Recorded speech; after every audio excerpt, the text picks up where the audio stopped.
Wonderful. Well, welcome everyone. We're really excited to welcome you to the first of a six-part series that we're going to be facilitating this school year around this idea of best first instruction. We're going to get into exactly what that means very soon. And we're also really excited to get your feedback around what topics you would like us to put together for the future forums. So first, we're going to start with some introductions and tell you a little bit about the education nonprofit that we work for called Generation Schools Network. My name is Erin Coker, and this is my second year at GSN as a senior director. I support schools across the state with implementing a variety of education grants, from computer science to literacy, school improvement, and before and after school programming. Before joining GSN, I worked in Denver Public Schools for 15 years. I was a teacher, a literacy specialist, a school improvement partner, and a district administrator. I have also worked at the national level as a curriculum developer. I'll pass it over to my colleague, Jason, so he can tell you a little bit about himself as well. I'm Jason Franks. I'm a senior director with Generation Schools Network, former teacher and administrator, and project manager.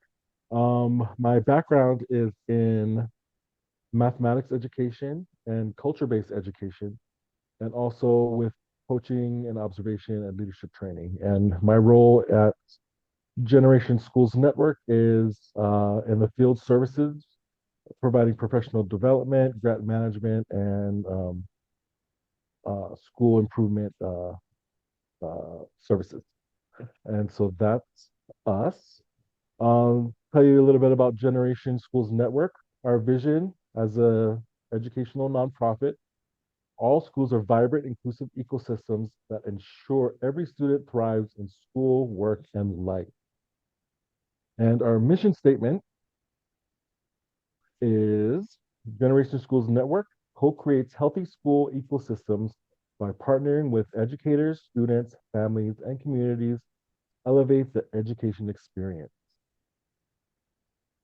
That's just a little bit about who we are, where we work. We work primarily in Colorado, but we have uh, staff in other states, in Arizona, in North Carolina, all over the country. And so the states in yellow are where Generation School Network is currently active. And you can see Hawaii as well. That's where I'm from originally. I'm from Hawaii. I just moved to Colorado in June. So I am new to the state, but not new to the education landscape. So that's who we are and where we work. So let's see who we have in the room with us. Share, I'm supposed to send this. Share your name, your district, what role you play, and just a quick little survey. It's a fall season, so either yes or no to pumpkin spice. So if you can put that in the chat, and we will see who's in with us. We have about 4 participants so far. So if you can just type that in the chat, then we can see who's all here. Give you about a minute to do that. All right, we have Mo from Pueblo. And we got a sometimes with the pumpkin spice. Sometimes, all right.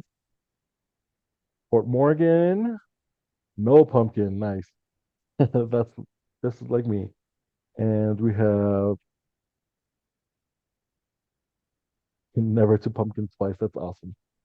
We have James here, and he's from Chiraw. Is that how I'm saying it? Chiraw. And all right. Well, thank you for joining us, and hopefully you all get something productive out of this session today. And for those who just joined, we just introduced ourselves in the chat, but we will be moving on. So if you want to say in the chat, say who you are, where you're from, and what role you play. Just type that in the chat while we continue with our agenda. All right, thanks so much. So please take a moment to read our objectives for today's session.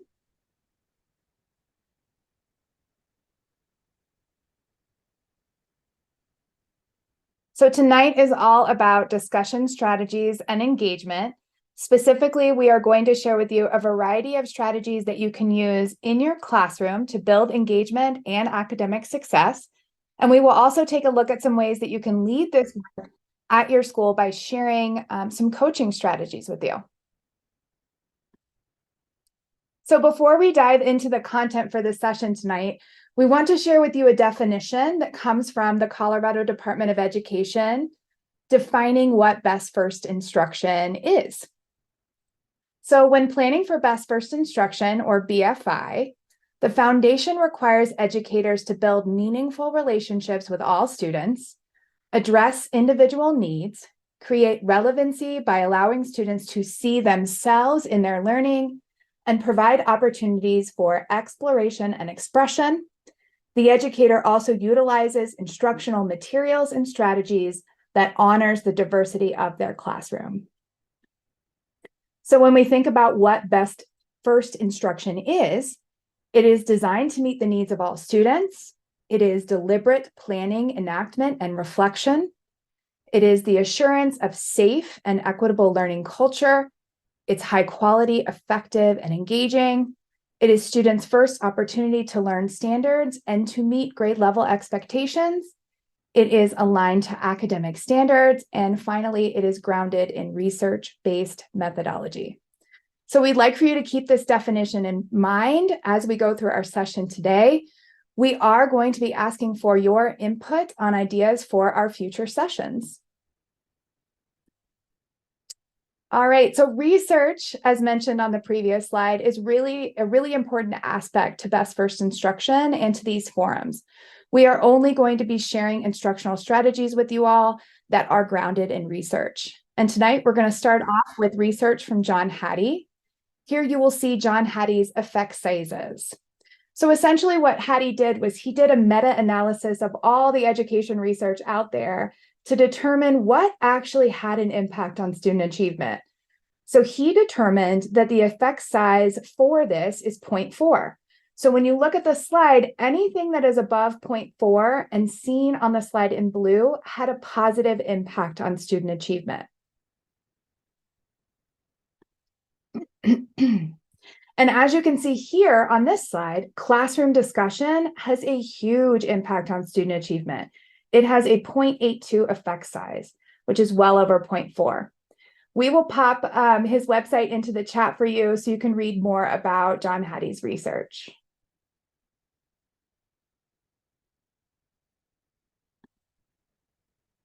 All right, so to get us started tonight, we are going to ground in a text from John Hattie about what he discovered when he looked at the research surrounding classroom discussion. So, as you read, consider the effect size for classroom discussion of 0.82 and what John Hattie is saying about what makes classroom discussion effective. We'll start with 5 minutes of independent reading, and then we will jump into a discussion of the text. All right. So again, our purpose for reading is we are considering the effect size for classroom discussion of 0.82 and what John Hattie is saying about what makes classroom discussion effective. And so now we're going to go ahead and spend some time in breakout rooms. Let me go ahead and set those up and send you all off for 4 minutes. All right, thanks so much, everybody. It looks like everybody's coming back from their rooms. I'd love to open this up to the whole group for you all to share or lift up ideas from your discussion. What about what John Hattie is saying about classroom discussion makes it effective? Is there someone who would feel brave enough to come off mute and share with the whole group? Well, I'll go. Thanks, Mo. So Erin and I were just in a room together, so I'm just going to pretty much repeat what I just said to her. So I have facilitated discussions in classrooms, and my group of students is always post-secondary. Sometimes I have some high school concurrent enrollment students. And I find that you can learn a lot of information, that you can build relationships with students in these discussions. And what I like to do is I like to give the students a prompt with a video or an article or something to that extent. And then I'll prompt them with several questions. I usually give them a choice of which, they can answer one or all of them. And like with a minimum word count, so it's a substantive thing. But then I also have a requirement that they comment on their classmates' responses. And so when I ask open-ended questions, I can learn a lot about what somebody's passionate about, what maybe is a specialty area, and you can use that later on as for motivation or these pep talks that you give as an instructor. I find that it's just a wealth of information. I learned so much from my students with discussions. Thanks so much for sharing. I think that's actually a perfect segue, right? As many of you have already mentioned in your discussions, and what we see in this quote, building the capacity to view class discussions as sources of student data can make for stronger, more effective teachers with larger effects on student achievement long term. The more we support teachers to view class discussions as data, just as Mo was describing, the more students will reap the benefits of those important in the moment changes that educators make based on classroom discussion data. So now we're going to get into some strategies, and Jason's going to take us through a couple of examples. Could you put the slides on? Oh, sorry, I forgot that they No worries. went away while we were in the breakout rooms. Well, there So we go. these, Is that better? yeah. Perfect. So the strategies that we decided to share, we kind of broke them up into different levels of implementation, and this is kind of based on Bloom's taxonomy, where the first level is very kind of surface, and then it gets deeper and deeper into um, going up the different layers of Bloom's taxonomy. So the first level is just remember and understand. It's employ to use quick discussion strategies that can be used in the moment and pre-plan with teacher questioning. So some of the strategies, and if you look in the chat, there's a link to a one pager with this information, and the links are active to send you to the strategies where we got them. So strategies back to back. So these are easy strategies that you can utilize to get quick answers and discussions from your students. So back to back, stand up, hands up, pair up, or think, pair, share. So these are just kind of quick discussion strategies to get a quick idea of where your kids are at. So assign discussion prompts as homework to discuss with family members. Students return to school and share their discussions with their peers. So these are some of the quick strategies.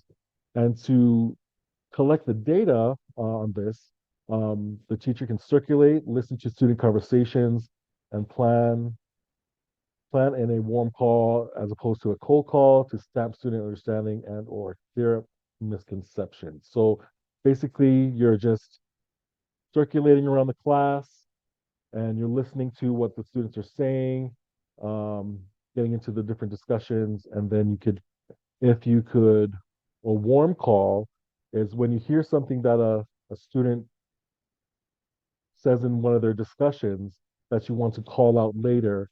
You say, hey, Aaron, you had mentioned something in your discussion about so and so. Could you explain more in front of the class or more to the class?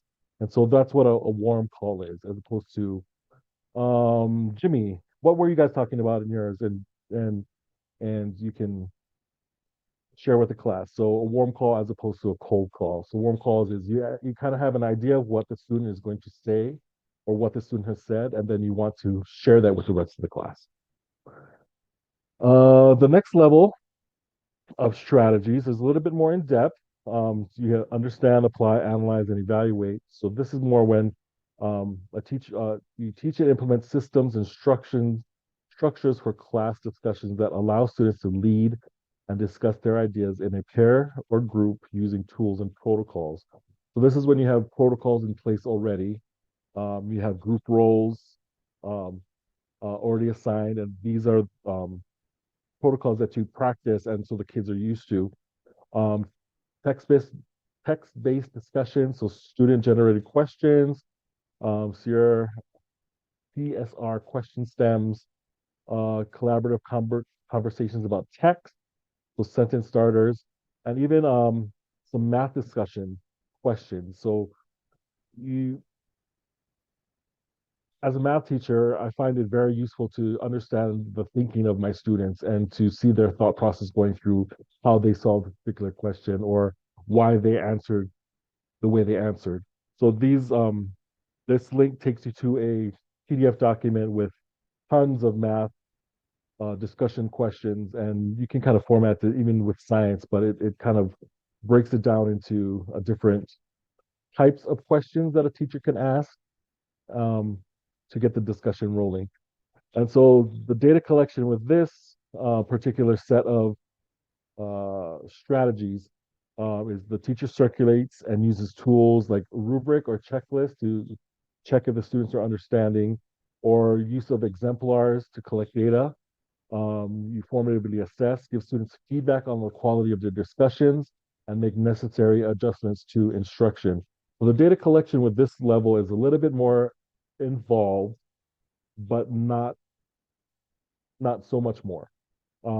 Instead of just using a circulate and a quick discussion what you hear, you're actually marking down on rubrics to check for understanding. You're looking for exemplar examples in the discussion, um, and you're open to giving feedback to the students on the quality of their answers and their discussion. So um, it's a little bit more in depth in towards the data collection aspect.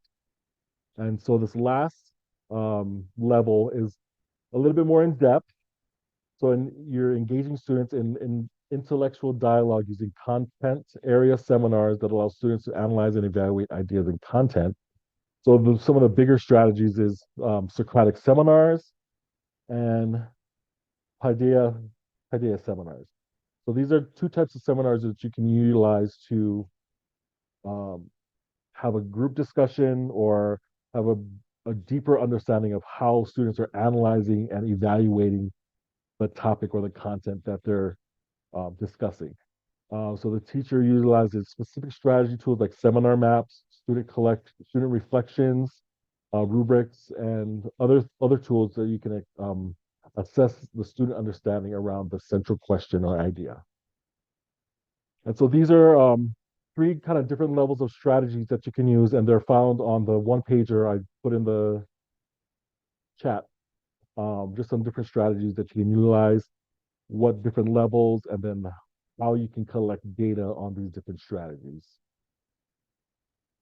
Yeah, and in addition to the data, I think another really interesting thing to look at when we look at level one, as it moves to level two and level three, is the way that students are owning those conversations and how the student autonomy is really increasing as well. Yeah, so the first level students are more passive in terms of the student discussion. They're asked a question, they discuss, and then the teachers keeps on asking them questions to get the responses. The second level is more student driven. They have to actually come up with more understanding and evaluation and analyzing their answers. And there's more of a protocol in place that's allowing the students to become more autonomous, as Aaron said. And the third is very much um, student driven, with a teacher as more of the guide or the facilitator of that discussion, and the students are actually the ones that are um, more hands-on in the discussion and the seminars, and so the teacher is actually more of a observer of the discussion as opposed to the driving force. So that what Aaron said, the different levels of how hard you need to work or how hard a teacher should be working. Um, so so those are the different levels, and there are many, many, many, many more strategies that we could have included in this, but these are some of the ones that kind of give a general um, idea of what discussions should look like. All right. And so, as we mentioned earlier, we are also going to dive into some coaching strategies tonight. And so, to do that, I wanted to start with a quote from Elena Aguilar. So, coaching is a form of professional development that brings out the best in people, uncovers strengths and skills, builds effective teams, cultivates compassion, and builds emotionally resilient educators. Coaching, at its essence, is a way that human beings and individuals have always learned best. So I'd like us to bring the spirit of this quote to our work tonight by sharing a collaborative and fun coaching strategy with you all. I will also say coaching is not just for administrators. Tom Boasberg in Denver Public Schools used to always say, don't wait, lead, right? We can all support each other with this work. Teachers, paras, deans of instruction, aspiring teacher leaders, everyone, we can all support each other. So with that said, first I'd like to start with look-fors. What I love about drafting look-fors for coaching is that they drill down to a level of specificity that our evaluation tools do not. So look-fors articulate exactly what you would expect to see and hear from both teachers and students in the classroom for any strategy. So please take a moment to read the look-fors that we have drafted for classroom discussion. We will throw these in the chat for you as well. I'll just pause here for a second so you can read those 4 bullets.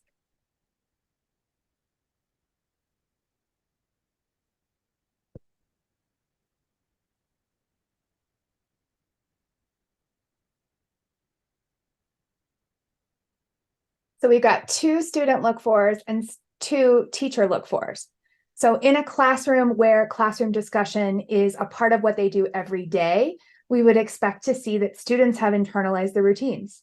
They move quickly in and out of pairs and groups. They really know what they're doing. You can see that as evidence when you walk into this type of a classroom. You would also see that students are engaged, they're making eye contact with each other, their posture, their the way that they're standing, the way that they're sitting. So that's what we would expect to see from students. For teachers, we would see the teacher circulating the classroom and really leaning into those conversations and gathering data like we've been talking about today. We would also see the teacher giving feedback to students on the content of their discussions, as well as the quality of their communication and collaboration. So those are look-fors. So you're probably wondering, how might you use look-fors in a school? Well, one way you can use look-fors to foster collaboration among staff is to create a system like peer pop-ins for prizes. I'm someone who loves alliteration, so all the P's in this are really fun. But this is also a non-evaluative way that you can encourage your staff to pop into each other's classrooms to learn and observe using these look-fors on the previous slide. Okay, we're always saying as teachers that we love to steal ideas from each other. Well, this gives you a system in order to do that. So essentially what you would do is that teachers take these look-fors with them into the classroom. They observe, they fill out a little short form with their takeaways that ground into the look-fors. And then when you have a staff meeting, all you have to do is to pull 1 or 2 of these forms out of a hat, or you could do it digitally off of a Google form or a Google Sheet. And then you ask those teachers, you call on them and you ask them to share with the staff what they learned and what they took away, and then they win a prize. A prize could be something simple like a coffee gift card or candy or food, really anything. The point is that this fosters shared ownership of the work and collaboration across your school. Teachers can do these pop-ins during their PLC as a team. So maybe their whole PLC is we're going to take these look-fors and go pop into some classrooms and come back and debrief and learn from each other. They can also do this on their individual planning time. It's a great way to bring your school goals to life and really ensure that there is transparency and that everyone knows what they're working on, and what good best practices for classroom discussion look like and sound like in the classroom. So at this point, we would really love to hear your thoughts. Jason and I have been doing a lot of talking and sharing. So we have 2 questions that we'd like to throw out there to the group. What are some of the ways that you're now thinking of using classroom discussion strategies and collecting data? So referring back to that one pager that we shared in the chat, what are you thinking now? What are you really excited to take back to your school and your classroom? And then also, what about the look for stands out to you? What about using something like peer pop-ins for prizes, for coaching? How does that resonate with you? So we'd love to hear from some folks if you feel brave enough to come off mute or to post in the chat. So I really like the idea of using classroom discussion to also collect that data piece that we're really looking at to get a lot of crucial data. But not only that, I just like the idea of students driving everything, and eventually the teacher slowly being pulling back and allowing the students to really take hold of their own education.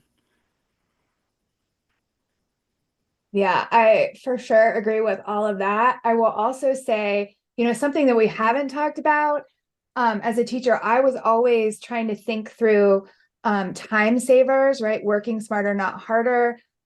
When you are utilizing classroom discussions to collect data, you don't have to grade anything after your class is over, right? Like you have exactly what it is that you're grading in front of you.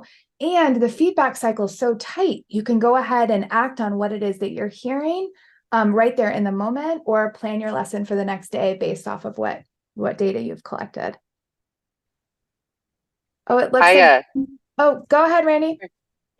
I like the idea of sentence stems. I've used them in the past as a help for Socratic seminars, which tend to be kind of daunting for students, and to help them get ideas to start generating their own questions to ask, but then also using like response stems to help them be like, I understand what you're saying, and I would also like to add, so that they're contributing to discussion, not just saying yes or no.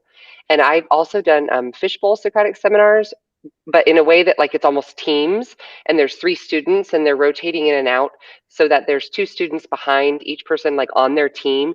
If they get stuck, they can pass them a note to support that discussion.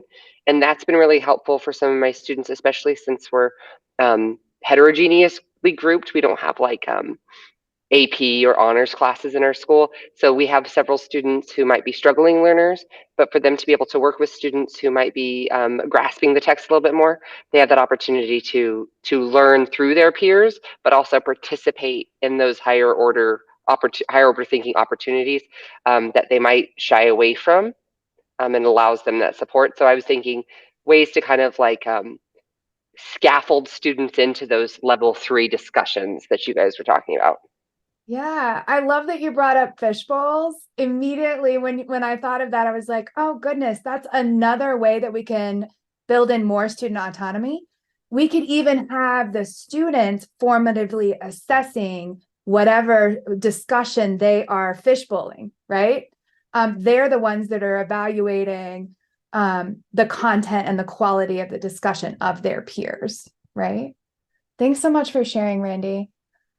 Jean had added to the chat that we had pop-in visits today, the look fors and what we had been looking for. It was the main focus of our PD this year. You know what? That's a really good point. When we look at shifts in practice after professional development, where we see the most shift in teacher practice is when that professional development is followed up with intentional coaching. And so tying together the PD that you're doing say it's on classroom discussion with something like look fors and peer pop-ins for prizes, you've done that. You've connected what it is that you've learned and the coaching that you're doing. And so that supports implementation in the classroom. Just to add on to what Erin was saying, going into the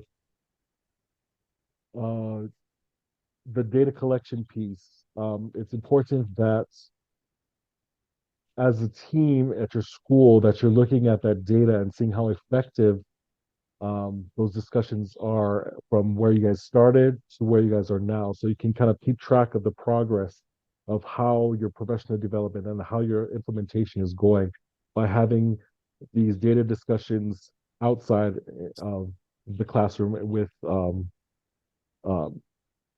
having those data team meetings. And so it's important that you have the PD, you implement it, you support it because it's school embedded, and then you look at the data and you see what's working, what's not, and then you go around again and start from the beginning and implement those strategies and seeing what changes you can make and what corrections you can make moving forward. So make sure you're always kind of keeping that data as a whole so that you can reflect on how well you guys are implementing the strategy. All right. So we're going to go ahead and transition here into Q&A. But before we do that, we would like to share with you a few ways that you can work with us at GSN. Right now, it is easy season, and we are an approved provider. So please reach out to us if you have any questions about this grant. We have a development team that will come alongside you and your school to help you write this grant. In addition to easy, every year I have the privilege of running the computer science grant, and the intent to apply for that grant is November 10th. So that's coming up as well. We will put in some info for you in the chat around how you can reach out to us and to our Director of Development, Nate. He has one of those fancy calendars that you can just sign up for a meeting with him if you want to learn more about any of these grants. And then we also have a feedback survey. We would love to hear about how this went this evening, how you enjoyed it, and what you think about it, as well as the future sessions that we're planning. What are your ideas? What would be most relevant for you and for your school and for your context? We'd love to hear from you. And so we'll just hang out here to answer any questions, to chat with you about the content of this session or anything else. Thank you guys. Appreciate it.